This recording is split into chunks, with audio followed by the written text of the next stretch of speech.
The beast of possibilities.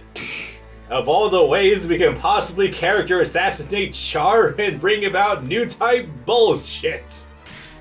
That's one way to go. That's Gundam Unicorn nutshell, boys. Oh man. See, I was gonna go with something more appropriate for the times. Hey, I just met you, and this is crazy, but marry me? I think that's like 5 years ago, but you're kind of on. That's kind of for the time. That's kind of there, yeah.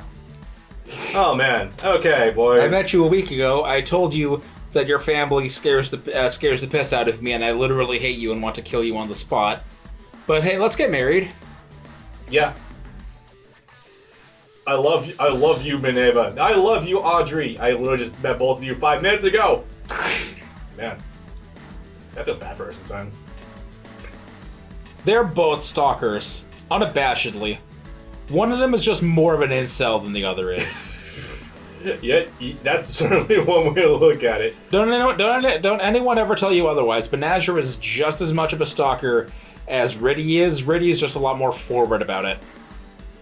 Yeah.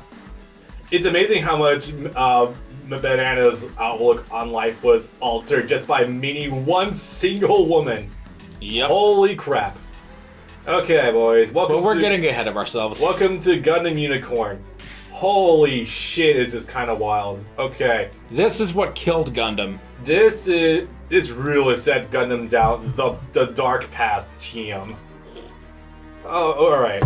So, we are now 3 years after... 3 years? I'm pretty sure 3 years. Yes. 3 years after CCA. This shit's getting a bit wild. So, first of all, we have... Yeah, it's your turn. So, first of all, we have a complete narrative shift into what Neo Zeon's about. Originally, it was all... Okay. Let's take this back a little bit. So, originally... Zeon was founded by Zeon Daikun for the idea of Spacenoid independence and helping propagate Newtypes towards the future, whenever they would come about. Like the idea of like space evolved humanoids, more or less. Oh, you're starting with that, okay. So that was the start of it. Then Earth Federation's like, nah, fuck that. Because their own inside job, literally inside job. Yeah, that's the best way to put it. If the colonies become independent, they're not going to support the Earth or pay their taxes. Oh, God. Yep. They're not going to pay their taxes, and the Earth, with its drying up resources, is going to go poor and die if we don't have the money. Essentially. Then, first of all, that's your fucking problem. Second of all, yeah. So this is worth... Unicorn is very much a turning point, not only for Universal Century as a whole, but also for how Sunrise views its Universal Century as a whole. I want to paint a picture of how Mobile Suit Gundam Unicorn paved the way for the next 10 years of Gundam to follow in a single scene. That being Audrey's introductory scene, where she gets lost and ends up throwing herself out of the airlock of a colony. By accident, yes. That was marginally funny. That was her introductory scene. In a fucked up sort of way. She's so fucking stupid, she threw herself out of a colony's airlock. I mean, to be fair, I'm not even sure what the hell she was trying to do. She just accidentally stumbled upon an airlock. She was trying to get away from some guards that were watching her. Oopsies, maybe you shouldn't go down the passageway that's labeled as dangerous, do not enter. Oops. So yeah. Desperate times call for desperate measures, I guess. I don't know. Anyway, we're quickly being dropped on our head, and we're now getting the introduction of Laplace's box. Damn, okay. Because that doesn't come up for a little while. Let me just say this up front. Zeon was right. Zeon was in the right the whole time. We'll get to that. Well, no, we won't in this game, but I'll talk about it. In principle, but not in action. Oh, God, no. God, no. Fucking... The zombie family really derailed everything. Thank you, Hitler 2.0. Unicorn. Come on, and Char. Unicorn is nothing more than revisionist history. Because it put the Griffith did nothing wrong mentality in the minds of certain Gundam fans that everything Zeon did for the past 30 years of animation, or I guess the 10 years of it that mattered, was all okay. And there are some people that actually think that. So the thing is, it has always generally been about independence, but the problem it hasn't. is that The UC, as it existed in the 80s, was not. I know, I watched all of it. not in the 80s, no. It's original. It is mentioned once or twice, but the thing is, 79 original just drops you on your fucking head with this war. It's never really explained what's happening. It's almost like there were no plans for the series to go forward. Hamon once in Zeta does mention that she wants one of the sides in order to bring everyone into one and just have some sort of like nationality. She wants side 3. She wants to expand Zeon's territory. Anyway, we just passed up Best Dad. Yeah. Because hey, that lady looks familiar, or she would have if if she was in this game. If Double Zeta wasn't cut out of this game's story. Yup. Even though we have the 2 characters that lead up to her. Well, Pasta's box does solidify that Zeon Daikun was right. Yes. Zombies were fucked. Hamon was fucked. Yes. Yeah. Yes. Yes, Hamon was fucked. That's the problem. Yep. And Char really did not help matters. And the raw idea of Spacenoid independence has always been on the table. It has snowball effect. It has been mentioned, but the problem is the heads who are leading. It's a lot like Soviet Russia. Like, the idea of communism was founded by Karl Marx as like an idea, and it wasn't too bad, but then fucking Stalin took over and it became a dictatorship. And don't let any capitalist right-winger tell you otherwise. It's always been fucked by various leaders who are power hungry. Oh, also the Vist Foundation managed to keep a Gundam that was many times stronger than the new Gundam, just hidden in a basement for probably about 10 years, give or take, based on how young the Banagher we see in that flashback is inside the unicorn, testing out the limits of the destroy mode or whatever. Yeah. So yeah, that was something that the Vist Foundation was able to do forever. That's what happens when you money sink everything from Anaheim Electronics into one project. Because fuck continuity. And the general... Okay, so here's another thing. Continuity Unicorn did that's fucking garbage. Is Unicorn introduced the concept of stupid shit, like our Newtype powers and our Gundams are so powerful that we can literally see and travel forward and backward through time. And nothing like that would ever happen ever again outside of Narrative, which fuck Narrative also, because it's just an extension of Unicorn. Yep. In the rest of Universal Century going forward, everyone else, because the rest of Universal Century was written in the 90s, which means that they were limited by the 90s and late 80s scopes of what Newtypes could do. Yep. Nothing stupid yet. So by comparison, everyone else after Universal Century 100, let's just say, he is bitch baby Newtypes, and all they can do is fight and maybe talk to people's minds. They can't do anything crazy anymore. It's just a functional reset. Okay. And they would never be as powerful ever again. Nope. There has to be like an Order 66 of Anaheim Electronics stuff and Newtypes at some point in time in order to make it work going forward. Or into F91. That would be fun, but I don't think it'll happen because it doesn't even start with F91. It starts with Hathaway's Flash, because that was also written first as novels in the late 90s. So even as early as UC 105, it's already happened. Yep. Okay. So, there's so much shit happening right now. The first episode really just dropped you on your head. It's fucking ridiculous. So anyway, we have our kid here, Banana. He's our main character. Banana's known as a bit of a bitch boy. That's not the inherent problem with him. He's just a boring character. That was his dad. And then he gets blown up. Oops. You can have bitch boys that are interesting. Yeah, you can. Camille was nothing but a whiny bitch boy. And he was amazing.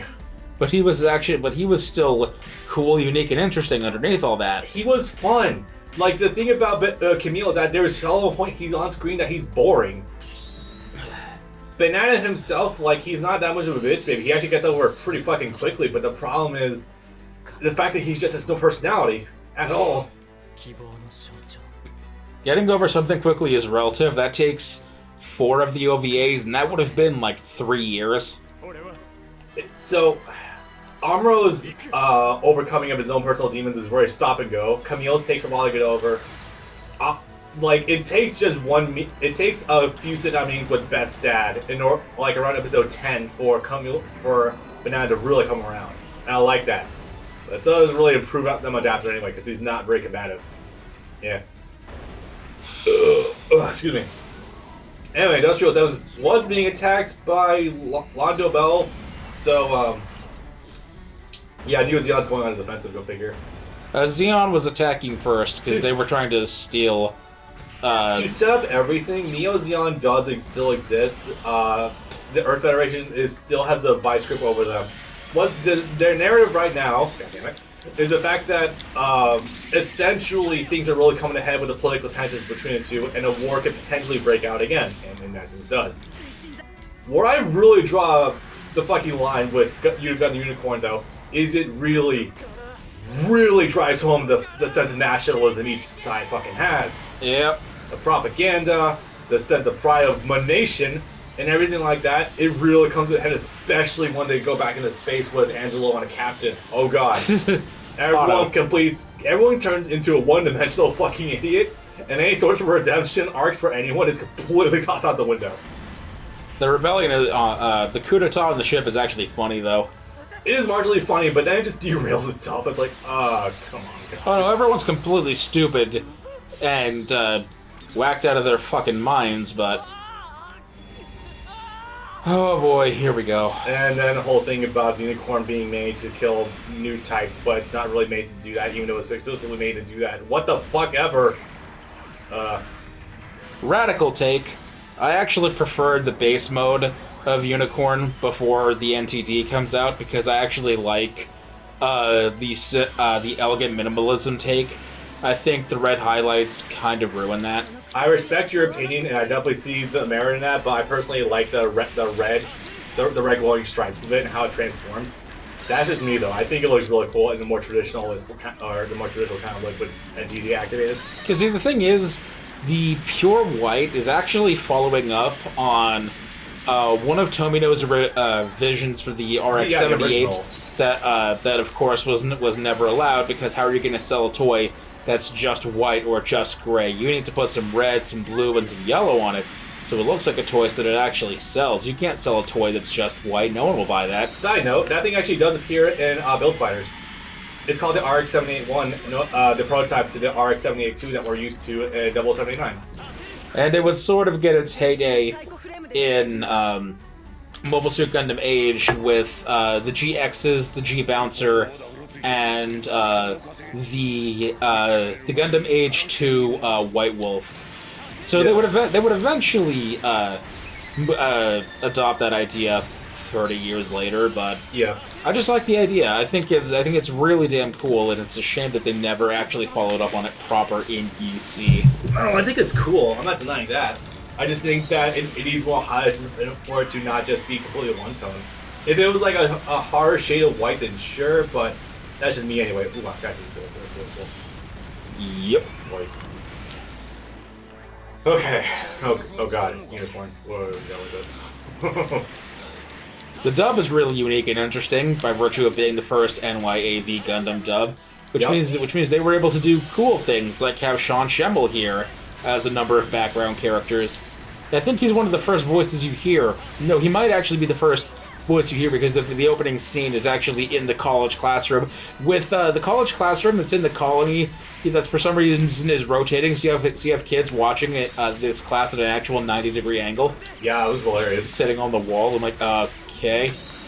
Yeah, it was great. Sean Schemmel voices so many background characters. It's actually hilarious. And then he eventually turns into Patrick Seitz. Yeah. For one of the guys in the Grunts here. Yeah, Patrick is one of the direct right-hand man to Best Dad. Yeah.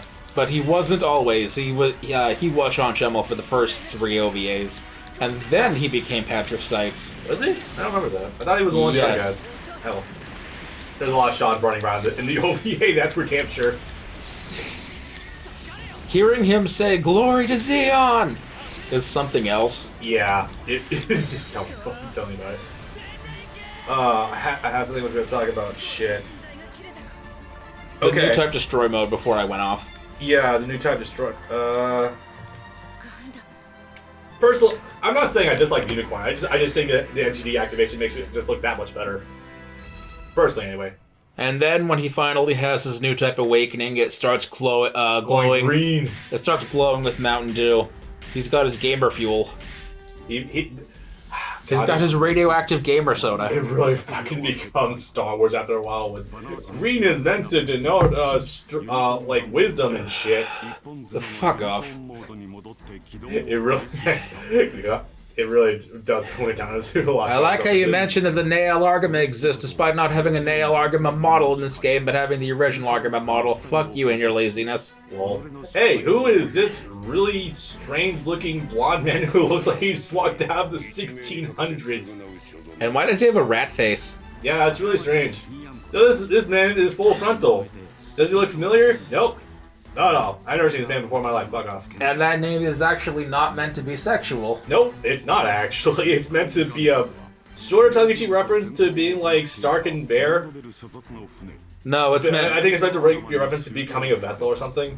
No, it's meant to represent the full frontal attack. That too.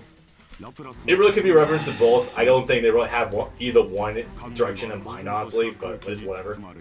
Why does his gun have big Phillips head screws on it?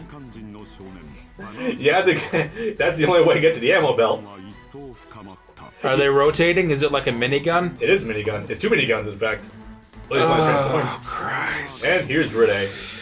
Once again, in contention for worst character of all time. I don't like doing it, but it's very ironic how a character would quickly go to shit and be all about vengeance is voiced by Yuri Lowenthal. Go figure. I don't think that was intentional. I just think that's very fucking funny. And here's Richard Epcart's character, who's actually a fucking Chad. Okay, I should mention something also. We'll get to that. We're gonna be bouncing all over the place before long. I want to mention that one somewhat neat thing that Banana's character isn't directly responsible for, but secondhand is pretty cool, is the fact that we continuously show Earth Federation and Neo Zeon as relative good guys. So as a result, it's more throwing the question as to who is the good guy here. I don't fucking know. That's kind of neat storytelling, but it kind of falls apart when you do it multiple times. And Banana gets friends on both sides multiple times. And it's kind of fucking. Can we stop, please? I want off this ride. It gets a little obnoxious after a while, but it does help him find what he wants in life. So that's really cool. And what he wants in life is literally just what Minerva wants. Go figure.